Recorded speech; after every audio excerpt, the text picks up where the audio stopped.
Apple's released their M1 processor, their first Apple Silicon offering. So I'm going to go over what they've offered and tell you why you should buy it. Or maybe don't. Hey everybody. So Apple announced its Apple Silicon offering, the M1 processor, in 3 different models: the MacBook Air, the MacBook Pro 13-inch, and the Mac Mini. What people are noticing is that it is leaps and bounds over the older version of the same Apple product, which used Intel, and that it keeps up with other Windows-based systems that use comparable ARM-based processors or Intel-based processors. One of the other nice features is that as apps are rebuilt for the new architecture, for the new M1 processors, it's only going to get faster. The big question we have to answer is it time to buy? And it depends on what you want to do. If you don't have an Apple laptop and you would like one, or if you have a really old Apple laptop, getting the MacBook Air or the MacBook Pro 13-inch might be something you'll consider. I think that if you have a desktop computer and you're looking for a new one, the Mac Mini is actually a really good buy, and I'll explain why I make a distinction between those two. Although the laptops have the new processor and can do amazing things, stuff that kind of blows my mind, that you can run Intel versions of even video editing software on 16 gigabytes of RAM, and it still runs pretty smoothly even though it was not designed for this system, you still have a really old style shell for the laptop. You have a lousy 720p web camera, and you don't have a lot of ports. And those 3 things really hold back the laptops for the time being. If you're talking about the MacBook Pro, it still has the touch bar, which is really a sad substitute for a touch screen. Touch screens are standard now for just about any machine, whether it's a Windows computer or a Google Chromebook. So the fact that Apple's really holding back on bringing its laptops into the modern age with other laptops suggests to me that that's what they're going to save for the next version. The jump from Intel to M1 is sizable, and it deserves to get everyone's attention. But when they go from M1 to M2, or whatever the next model is, M1X or M1Z or whatever, that's not going to be as big a selling point. And I think that's when you're going to see them pull out all the stops on all of the style choices. You'll have a better webcam, you'll have more ports, and you'll have something that is in line with all of the changes that they've made for the iPhone 12 and for the more modern iPads, that clean edge design. So if you can wait when it comes to the laptop, I think that's probably the better choice. Wait until spring, wait until next fall if you can, and you're going to see a much more attractive offering that brings the features in line with the actual processor. However, I do think that the Mac Mini is a great device. I've had Mac Minis before. They are wonderful little computers. The Mac Mini has 2 USB-A ports, 2 USB-C ports, and it has a separate HDMI port. So you can hook up a monitor and mouse and keyboard to this and still have 4 ports left over. 3 if you plug in a web camera. And if you plug in a web camera, you get to choose which web camera you have. So it really eliminates a lot of the problems that the laptops have. As far as style, the Mac Mini looks fine.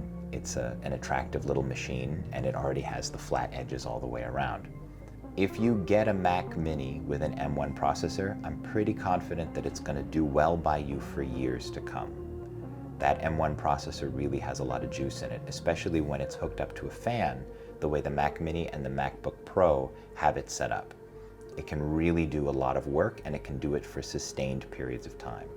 Unlike the MacBook Air, which does the same kind of work, but it can't do it for an extended period of time. If you're really pushing it to its limits, it has to throttle down because it has no way of relieving heat.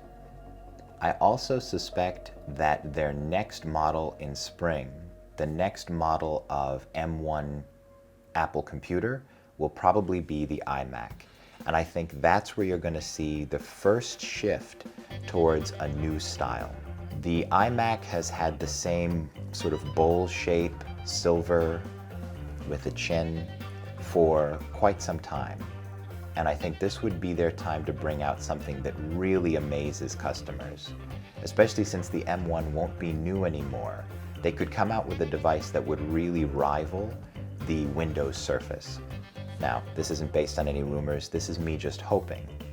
So, the Microsoft Surface, for those who don't know, is this beautiful easel of a computer with a giant screen that has a pen and is touch responsive. You can draw and do all sorts of things on it. Apple wants to live in the market of artistic and creative people.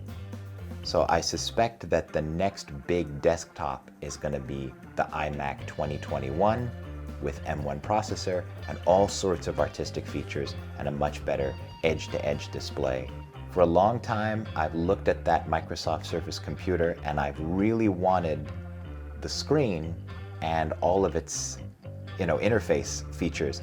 I don't want the computer it comes with, and there's no way to separate that. And I think if Apple came out with something similar, it would be amazing, because it would be just as powerful as all the other M1 systems, but it would also have the nice features that the Microsoft Surface brings.